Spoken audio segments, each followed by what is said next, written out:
I didn't tell my parents that I had a baby because they forced me to be the scapegoat for my sister's lies, sacrificed my wins for her attention, and they actually demanded I hand over my son, telling me she deserved to be his second mom.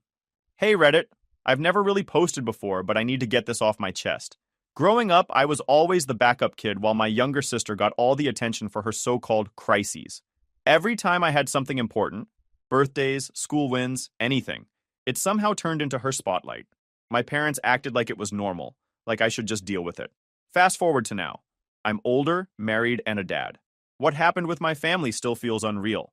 So, I 27 male, and I guess the only way to start this is to say I've always been the other kid. Like, not the golden child, not the baby everyone worships, just the, oh yeah, we also have a son kind of deal. My sister Danielle, 24 female, has been running the family spotlight since she was 8. That's when she got diagnosed with anxiety and depression. Now, before anyone jumps down my throat, I know those are real issues. I'm not saying she never struggled. But in my house, the second those words came out of a doctor's mouth, my parents basically rebranded Danielle as some fragile glass doll who couldn't be left alone, couldn't be told no, couldn't be expected to do anything normal without a meltdown. And me? Their exact words were, "You're a boy, you'll be fine." Like I was born with cheat codes and no emotions. That became the family motto whenever I needed anything. Danielle cried, emergency. Danielle didn't want to go to school, emergency. Danielle had a stomachache, full family lockdown. I got sick, go sleep it off. I had a scraped knee, shake it off, champ. The first time I really clocked how screwed the setup was happened when I was 12. I'd been busting my ass on my middle school basketball team, practicing every day, and we actually made it to the playoffs. Huge deal for me at the time. My parents swore they'd be there. Like, they made a big thing about clearing their schedules. I remember feeling pumped, thinking, wow, maybe this time they'll actually show up and cheer for me. Game day comes, and guess what? Danielle had a panic attack that morning. Full theatrics, crying, saying she couldn't breathe, clutching her chest. My parents flipped into superhero mode and rushed her to the ER. No. Hey, let's call your uncle to drive you. No, we'll split up so one of us can still go to the game. Just dropped everything and left. I asked my parents later why they didn't at least text me or something, and my mom gave me that look parents use when they think you're being unreasonable. She goes, "Your sister was in the hospital. We couldn't just leave her." And my dad chimes in with, "You're tough, son. We know you can handle it." Like missing the biggest game of my life was some rite of passage for building character. That became the pattern. Every time I had something going on, Danielle suddenly had a bad day. I had a science fair project. She couldn't sleep the night before because she was too anxious. Parents spent the whole morning comforting her while I was hot, gluing my poster board together by myself. I wanted to have friends over. Danielle was overstimulated, and they told me to cancel. Didn't matter what it was, her struggles automatically outweighed my life. And don't get me wrong, I wasn't some weak kid sitting in the corner crying. I learned to laugh it off in front of people, throw out sarcastic comments like, "Guess Danielle's the main character again." But deep down, I knew I was basically background filler in my own family. The worst part? My parents acted like I should be proud of being the strong one. They'd literally say, "We're so lucky you're so independent. You don't need us the way Danielle does." As if neglect was some kind of compliment. Meanwhile, every therapist bill, every after-school emergency pickup, every ounce of attention went to Danielle. Looking back, I think that playoff game was the real turning point. That was the day I stopped seeing my parents as people who had my back. I started to realize I was basically raising myself while they raised Danielle like she was royalty. And as much as I tried to brush it off with sarcasm, that crap sticks. You don't forget watching everyone else's parents screaming in the bleachers while your seat is empty because your sister suddenly decided she couldn't breathe. So yeah, growing up, I learned quick. I wasn't the priority. I wasn't even second place. I was just the backup kid, the one they assumed would figure it out on his own while they hovered over Danielle 24/7. And trust me, that pattern? It only got worse as I got older. By the time I turned 16, I had already adjusted to the fact that my parents couldn't be trusted to show up. But my 16th birthday was supposed to be different. My grandparents had offered to pitch in and help make it special. We booked a party at this bowling alley/arcade spot in town that was basically the hangout for birthdays. My mom even ordered a custom cake with my face on it holding a basketball. For a second, I let myself believe maybe this was the year my parents would get it right. 2 hours before the party, Danielle suddenly spiraled. She sat on the couch, crying about how she couldn't handle the stress of an upcoming test. She said she felt like she was going to pass out. My parents instantly flipped the emergency switch. Dad's keys were already in his hand. Mom was running around grabbing purses and jackets. I tried to remind them, hey, my party's in 2 hours. They barely looked at me. Mom just said, sweetie, we'll do both. Danielle just needs us right now. Guess what doing both looked like? They claimed they were taking Danielle, the cake, and the car straight to urgent care. Hours later, they finally came home, smiling like everything was normal. I asked where the cake was. Mom goes, oh, Danielle was hungry while we were waiting, so we cut it there. At the time, I bought it, but later I'd find out the truth. There was no urgent care emergency. She'd been out with friends that night, laughing it up while my grandparents kept my party alive, like some sitcom gag, except it was my life. That was the day I stopped giving them the benefit of the doubt. They weren't just unlucky. They chose her every single time. But the real turning point that year wasn't even the birthday. It was the car. See, my dad had this old sedan he babied like it was a classic. Danielle thought she was slick one night and snuck it out to go see her boyfriend. She wasn't slick. She clipped the neighbor's fence, pulling back in, and left a big dent in the front fender. Neighbor comes banging on our door the next morning, furious. I was in the kitchen eating cereal when my dad dragged me outside and pointed to the fence like it was evidence in a murder trial. Tell the neighbor you did this. I looked at him like he'd lost his mind. I didn't even have my license yet. But nope, he already had the plan worked out. If I didn't take the blame, they'd ground Danielle too harshly, and she might have a breakdown. And, according to him, colleges don't like kids with a reputation for trouble. I laughed in his face at first, thought he was joking. Then my mom pulled me aside and hit me with the ultimatum. If you don't take responsibility for this, don't expect us to help you with college. We'll have no choice but to cut you off. Do you want to ruin your future because your sister made a mistake? That was the moment I realized exactly how low they were willing to go for her. They didn't care about me, my reputation, or the fact that I hadn't touched the car.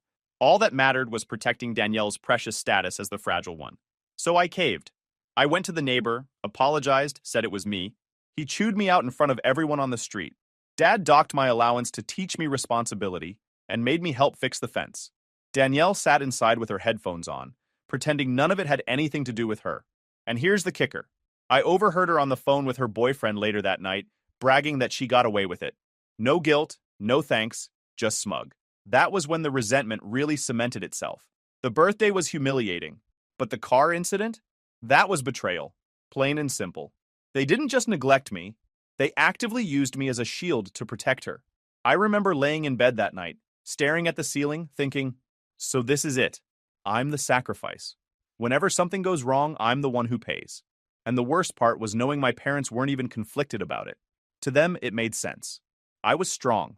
She was delicate. Therefore, I could take the hit. That logic haunted me through the rest of high school.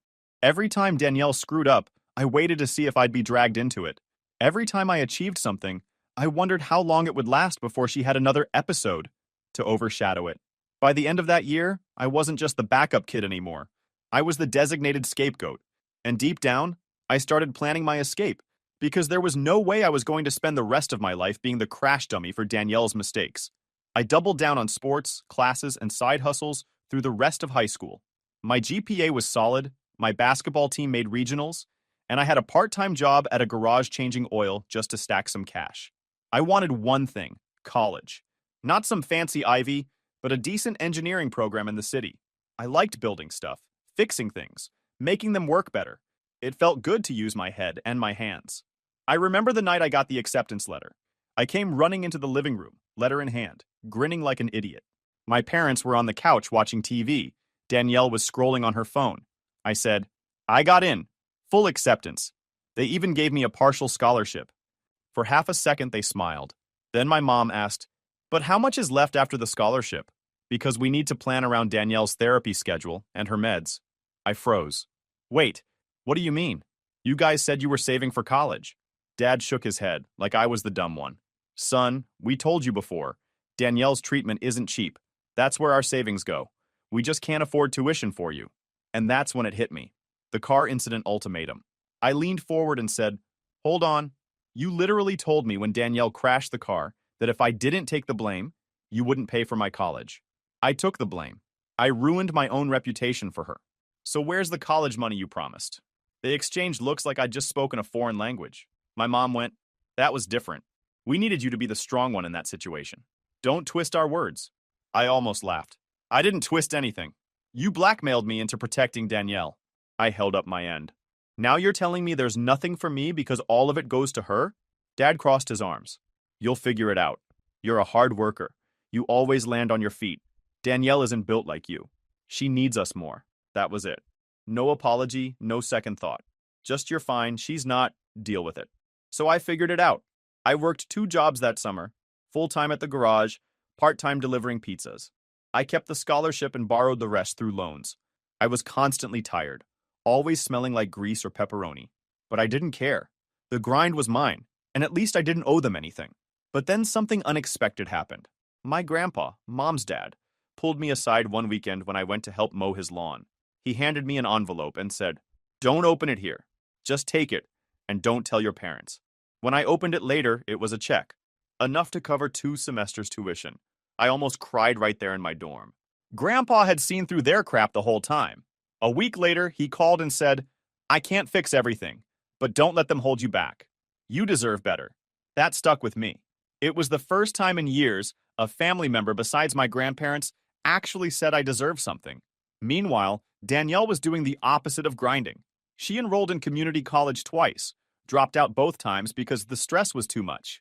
She bounced between coffee shops, friend groups, and mental health retreats, while my parents kept funding her lifestyle. If I brought it up, my mom snapped, "Stop comparing yourself to your sister. Her struggles are invisible, yours are not." Invisible, sure. Conveniently invisible every time I accomplished something. By my senior year of college, I'd gotten pretty good at living without their involvement. I had friends, I had professors who actually noticed my work, and I had side hustles fixing laptops and building websites to cover bills. Honestly, I didn't even plan on inviting them. After so many letdowns, I was done setting myself up for disappointment. But Grandpa called me a week before and said, "Give them one last chance." You don't want to wonder what if. Against my better judgment, I caved. I sent them the official invitation, the whole deal. Deep down, I knew how this would go, but part of me still hoped maybe, just maybe, they'd finally show up. The night before the ceremony, my phone buzzed. It was my mom. Her voice was frantic. "We're so sorry, but Danielle's not doing well." She saw a post about graduations on social media, and it triggered her anxiety. "We need to fly back immediately." I sat there in silence, diploma gown hanging in my closet. Finally, I said, "You realize tomorrow is my graduation. I already booked your hotel. This is the biggest day of my life so far." She just said, "We know, honey. But Danielle needs us right now. You're strong. You can handle this." And that was that. They flew home. I walked across the stage the next day, shook the dean's hand, and looked out into a crowd where my family's seats sat empty. The only cheers I heard were from my roommate's family, who had adopted me for the weekend.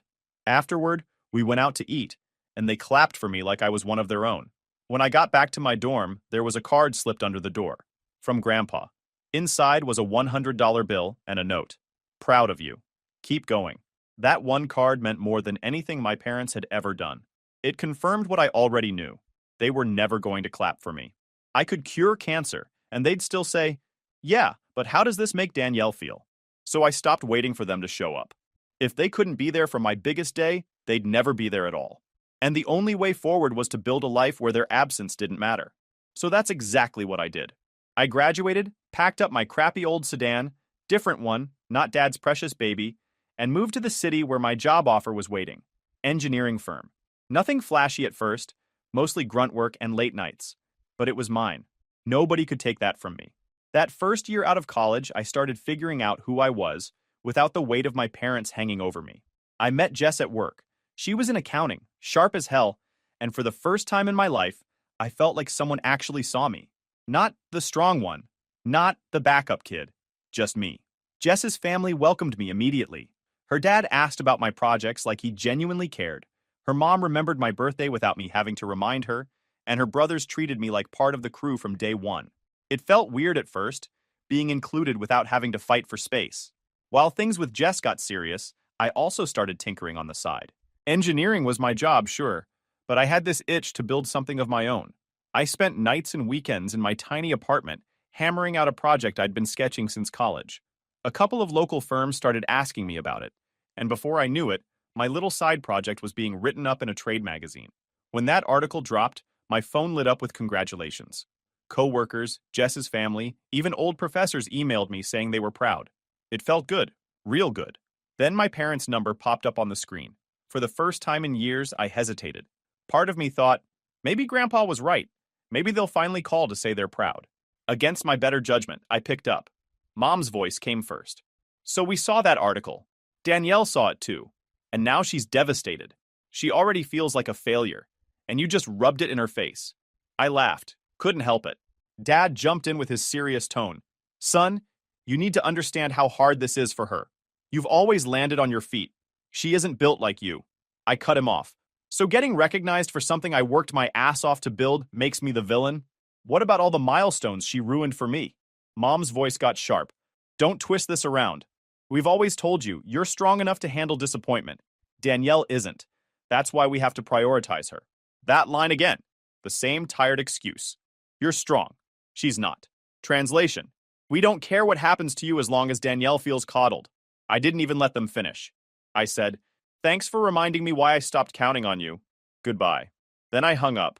I sat there for a minute, phone still in my hand, realizing I felt more relief than sadness. Relief that I finally had proof, in their own words, that they were never going to change. Later that night, Jess found me sketching in my notebook, headphones in, trying to push the whole call out of my head. She asked if everything was okay. I told her the truth. My parents called to yell at me for succeeding. She didn't even look surprised.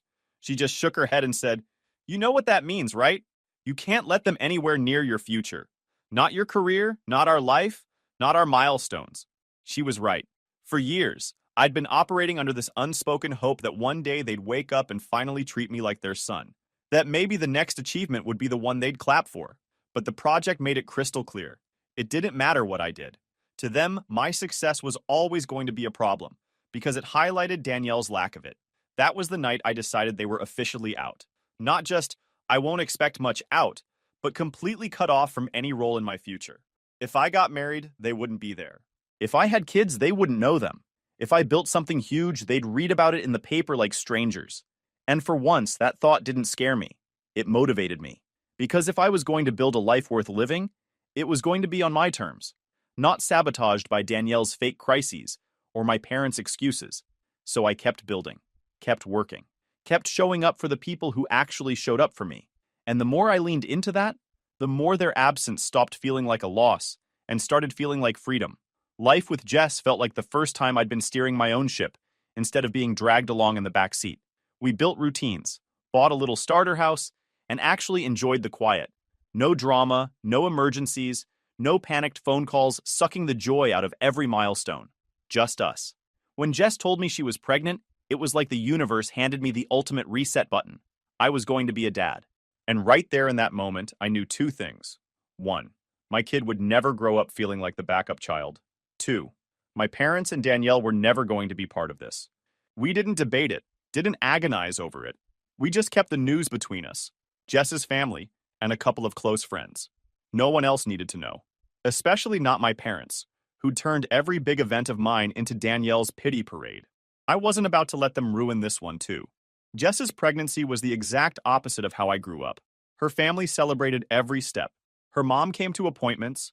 Her dad was out in his garage, sanding wood for a crib before we even knew the gender, and her brothers started joking about teaching the kids sports. It was so normal that it felt surreal. Like, oh, this is what family is supposed to look like. Fast forward to the delivery room. When my son was born, I held him and thought, this is the one moment Danielle can't steal. This is mine. We didn't call my parents, didn't text, didn't even consider it.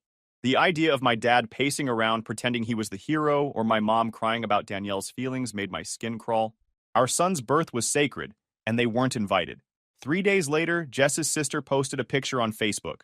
Just a sweet, simple shot, me holding my son with the caption, "Welcome to the world, baby Owen." Within an hour, my phone turned into a grenade.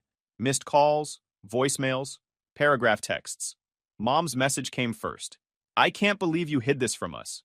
We had to find out from social media like strangers. You've robbed us of the chance to be grandparents. This is unforgivable. Then Dad chimed in, you're selfish. Danielle deserves to be an aunt. She's heartbroken you excluded her from the most important family event. And then Danielle unloaded her masterpiece of manipulation. She claimed she'd had a severe anxiety attack after seeing the post, wound up in the hospital, and that my cruelty caused it. But she didn't stop there. She dropped the big reveal. She couldn't have kids of her own. Apparently, she'd been diagnosed a year ago, and my parents never told me. Now she was spinning it like my son was supposed to fill that void. You should have let me be part of this. You don't understand how hard it is to watch you have everything I can't. I was still processing that when the voicemails rolled in. Mom's was next level delusional. Since Danielle can't have children, you owe it to her to let her help raise Owen. Think of it as healing for the whole family. You and Jess are strong enough to share, but Danielle needs this to feel whole again. Dad doubled down in his monotone, serious voice. Son, this is the right thing to do. Let Danielle step in like a second mother. Don't be selfish.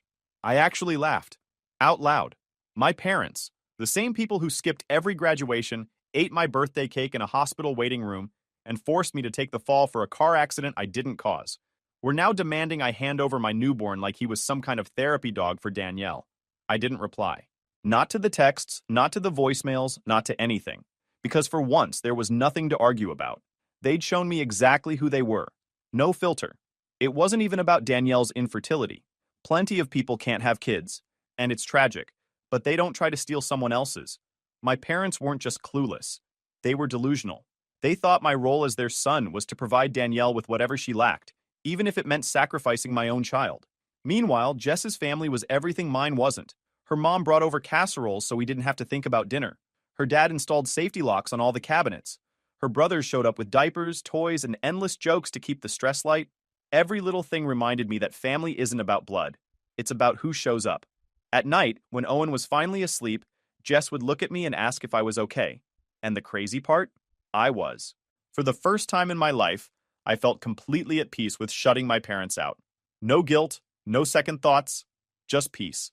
Because the way I saw it, I wasn't robbing Danielle of anything. She'd been robbing me my whole life. My birthday, my championships, my graduation. And now my parents thought I'd hand her my son too? Not a chance. So I made a silent promise to Owen right there. He will never grow up as somebody's scapegoat. He will never feel invisible in his own family. And most importantly, he will never be treated like he owes someone else his happiness. For the first time, I wasn't the backup kid. I was the dad, and that was all that mattered. But if there's one thing about my family, it's that they can't let things go. A few weeks after Owen was born, my cousin Laura called me. She's one of the few relatives I still talk to. Level-headed, not wrapped up in my parents' Danielle worship cult. She asked how Jess and the baby were doing. We chatted for a bit, and then she got quiet. Finally, she goes, I've been thinking about all this stuff with your parents and Danielle, and I realized something. I should have told you years ago. Turns out, back when I was 17, the night of senior prom, Danielle supposedly had a severe panic attack. My parents dragged her to the ER while I got dressed alone, waiting for a ride that never came.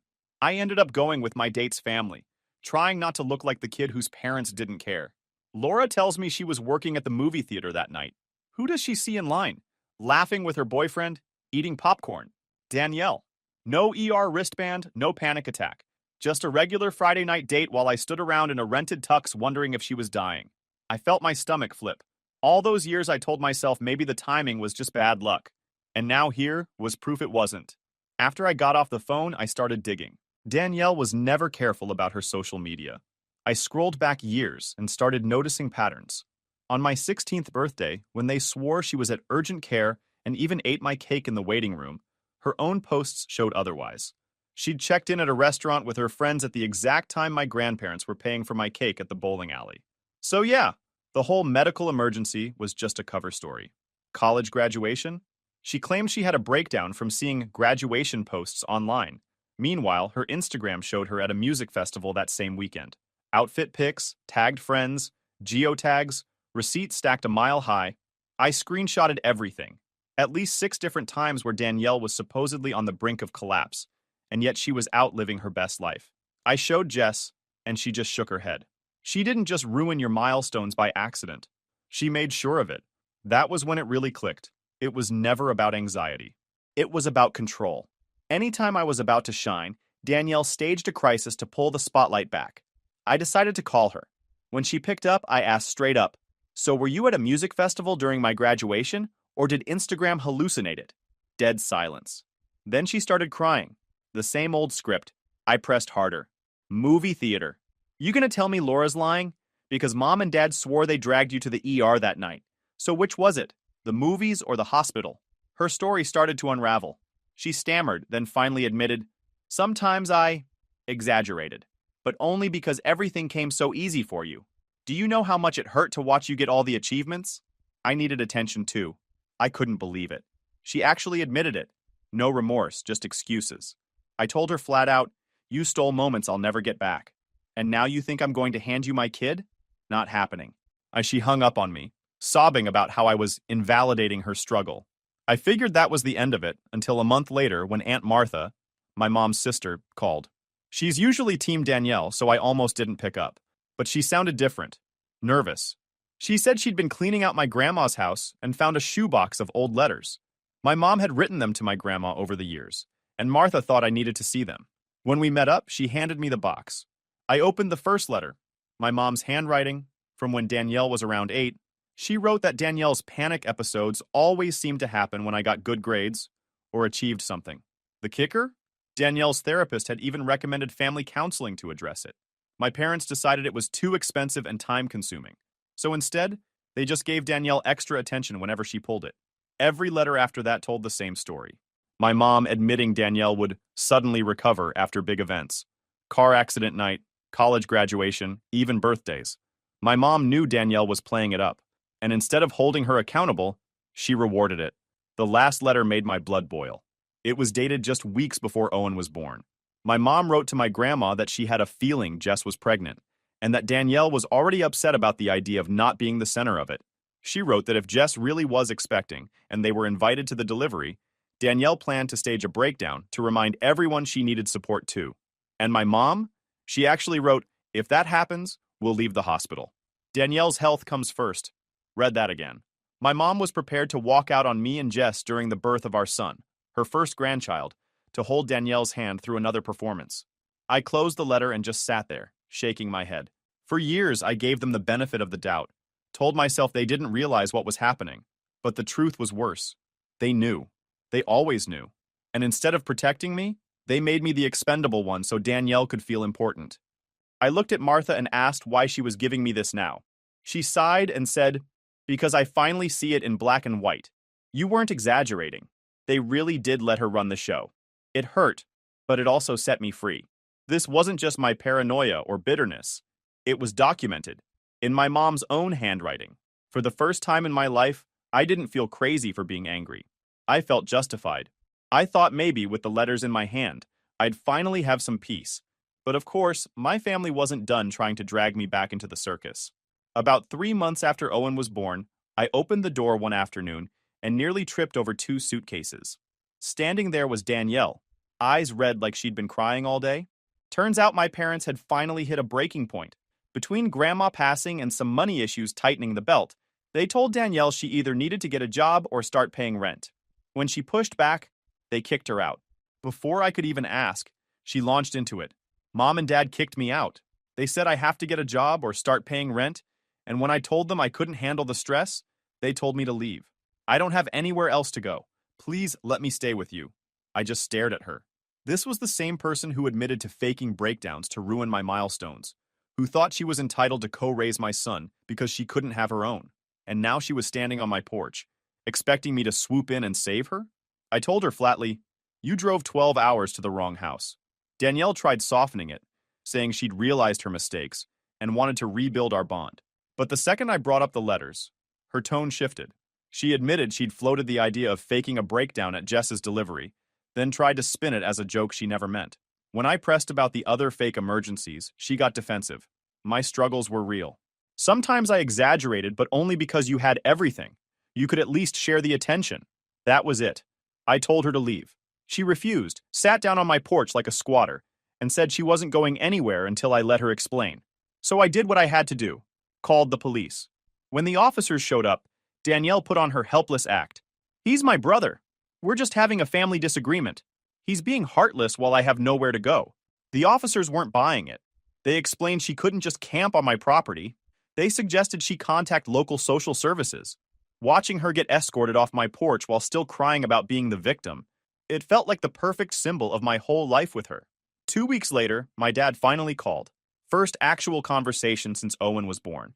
The earlier stuff had just been voicemails and texts I ignored. His tone was cold, but rehearsed.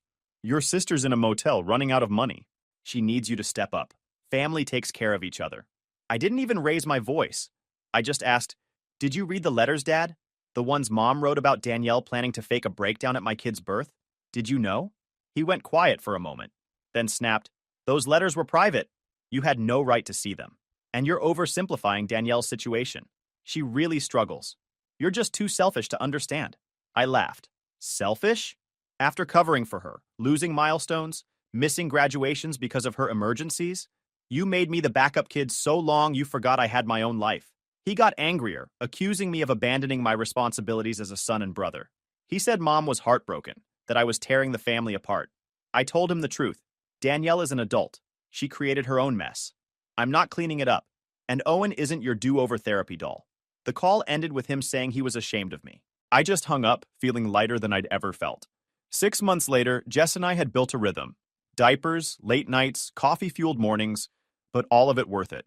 We joined a hiking group, started volunteering at an animal shelter, and made new friends who didn't know or care about my family drama. Jess's parents were over constantly, spoiling Owen like real grandparents. Her dad built a toy chest, her mom knitted little hats. Every milestone got celebrated the way it should. I don't regret cutting them out, not inviting them to the wedding, not telling them about Jess's pregnancy, not letting them within a mile of Owen. The letters proved what I always knew. They were never going to choose me. And I'm done sacrificing for people who only see me as a backup. Now, when I look at my son sleeping in his crib, I make the same promise every night. You will never be invisible in your own family. You'll never be forced to carry someone else's failures. You'll be celebrated for who you are. And as for my parents and Danielle, they can keep living in their delusion. I've got better things to do. YouTube just dropped this new hype feature. If you're hooked on this story, smash that hype button. It tells YouTube this video deserves to blow up, and it keeps even crazier stories coming your way.